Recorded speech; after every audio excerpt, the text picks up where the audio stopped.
Hello, Eco-Explorers! Are you ready to learn about pollution and protecting our planet with the Eco-Explorers Club? Brought to you by SSE Airtricity, proud sustainability partner of Dublin Zoo. I can't do it myself. I'm going to need a friend to help me. Mia, help! Hi Ruben, hi Eco-Explorers. My name is Mia and I'm one of SSE Sustainability Experts, and I am here hopefully to help you learn today and to have a bit of fun as well. That's right. Now today we're learning about pollution. Now I just thought pollution was like waste, like rubbish. Is that not just what pollution is, Mia? What is that? Well, that paper that you have there is waste if it can't be reused or recycled in the right way. But litter comes in all types of pollution. So today we're going to learn about those different types too. Why don't you tell us the story about the shoes? Oh, the shoes, this is good. Okay, once upon a time, a long time ago, there was a little village, and in the village there was lots of paths, and the paths were covered in very sharp stones. And you might think, why would people live there? Well, it was a beautiful village, really picturesque, and people loved there. But they would walk around in bare feet. Yeah, they've no shoes. They always walked everywhere in bare feet, and they're like, I'll see you in 2 minutes. And they had sore feet every single day, walking around these sore stones, and they would never move because they loved the place. It was just that the ground was so sore. Now, one day, a woman had a very clever idea, and she's like, I'm going to make things to put on our feet. Brilliant. And she came up and said, everyone, I'm making an announcement. I've invented a shoe. A shoe. I'm going to call it a shoe. That's it. And everyone laughed and said to her, you've something to wear in your feet. We've always gone barefoot. We're not going to bother with that. And then someone tried it on and went, oh, that's very comfortable. I like that. Oh, my feet aren't sore on the stones. This is great. Oh my goodness, I feel amazing. We just have a little walk here. Yeah, I love that. And just walk like this and turn and look and dramatic back. And this is great. Oh, and everybody suddenly went out and run. And they bought the shoes off her. And she sold out immediately. And she had to make more. And they sold out. But unfortunately, she wasn't very good at making shoes. And after about a day or so, they just fell apart. They all ripped and bits came off them. And all the shoes are piled on the ground. They're like, we need more shoes. So she made more and they got ripped and put on the ground and more and more and more and more. So eventually all the shoes were just piled up in the streets everywhere. And people were very sad because the place didn't look nice anymore.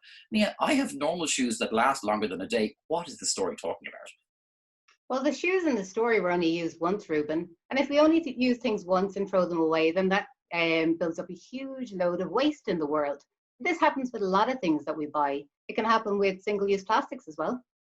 Single-use plastics? No, what's that mean? Like, I have lots of things in my house made of plastic, like this little guy, but I use them more than once. What do you mean by single-use? Well, single-use is exactly what it says. So we use it one time and then it becomes waste. Like packaging that you might get on something, maybe some of your toys, or bottled water, for example. Can you believe we buy 1 million plastic bottles every minute? And most of these can't be recycled. So this pot here, if you look at it closely, it will give you the details of what can be done with it. So this one tells you that it can be recycled. So if you have a look at anything that you get, you'll know what to do with it. And did you know, Ruben, that plastic takes 400 years to dispose of? Wow, 400 years. That's a long time for it to be lying around. Hold on, you're saying about plastic and plastic bottles, but that's talking about the whole world. Like, would there be many bought in Ireland? Yeah, we buy 22 million bottles a week. And if we lay them all out end to end, that would bring us from Dublin all the way to Boston in America. But these bottles can be recycled. And did you know that in Dublin Zoo, they have 120 picnic benches that are made from plastic bottles? So they've recycled 2,000 plastic milk bottles. And that saved over 327,000 milk bottles from going to landfill. So a recycling plant comes along and turns them into tables. And that's what we would call circular economy, where we take something that was used for one thing and then we repurpose it to be used for something else that benefits us all. Wow, that's great. So you're turning these plastic milk bottles, into actual like picnic tables. That's really cool. I love it. Also, plastic is fine. It just depends what you do with it. Like I have, as you can see, I have loads of games here. Look at all these games. I got a game here years ago. Look, I got this from Santa when I was a little kid, and it's all battered and wrecked. But inside the plastic bits, look. It's still perfect, like a little dolphin. Perfect. Remember, it lasts 400 years and little octopus. And I use them all the time so they don't get wasted. And it's great. If you use this stuff over and over again, that's fine. It's perfect. Really good. Exactly. The problem is when it goes to places that it shouldn't be.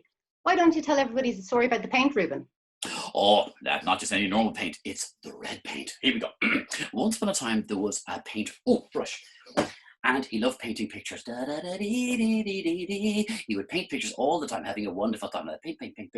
Now, whilst he was painting, he was thinking, I'm kind of bored of colours. He loved red, so he thought, I'm going to make the most amazing red ever. I'm going to invent an awesome red. So he got out all his different dyes and colours and mixed them all in like this. And he goes, right, that's perfect. And he made this amazing red. He dipped in his brush and he put on the canvas. He's like, oh, look at that red.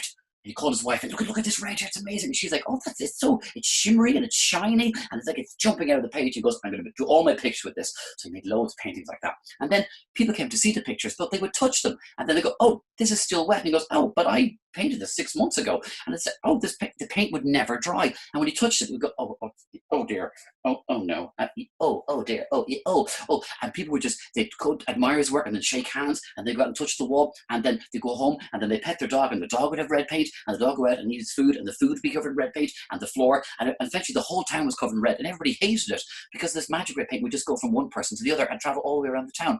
Red paint, what am I talking about, Mia? What is this nonsense?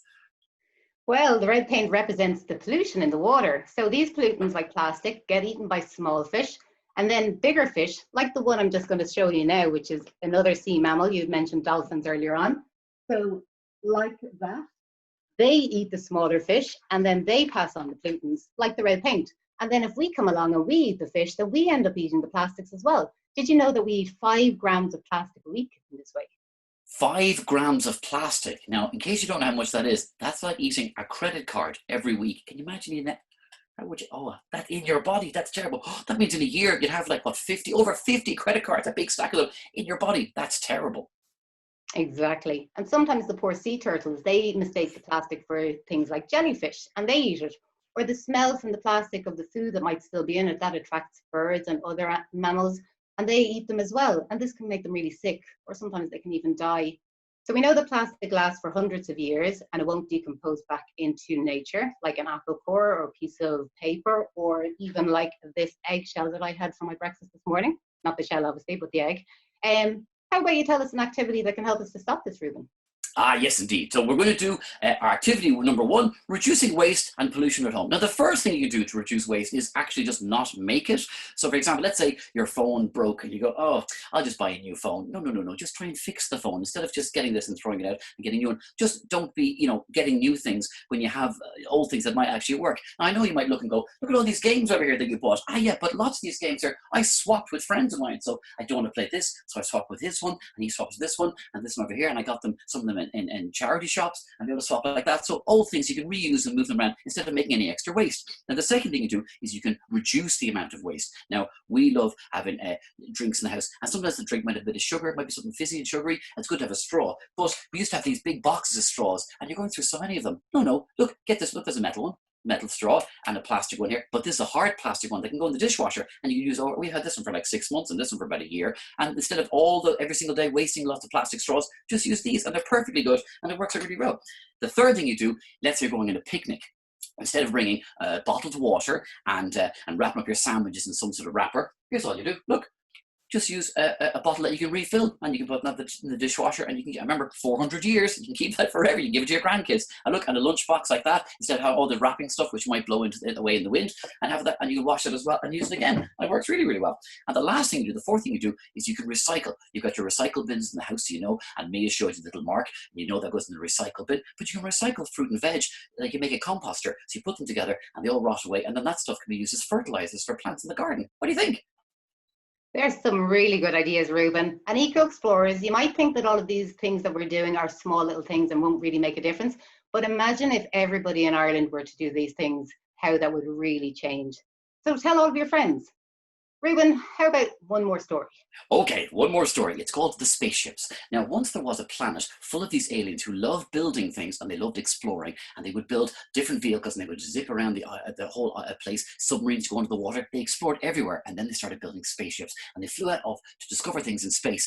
But the stuff that they built, sometimes they would crash and they kind of go, we love building stuff, we'll just go and build another spaceship. And they left the spaceship just floating around in space, and they went back in the little escape pod and they built another spaceship and then went up, and then they just left it floating around and they just kept building and building and building and building, and they kept leaving so many up around the planet that soon there's all this wreckage floating around, and when they tried to get out they would crash into it, and then that rocket would get wrecked and they'd have to go and get another one, and eventually their whole planet was surrounded by all of these rockets and all these spaceships, and there was no way of getting out. Now, I don't have a spaceship and you don't have a spaceship, I'm fairly sure, so I don't think it's a problem we have. What is the story about?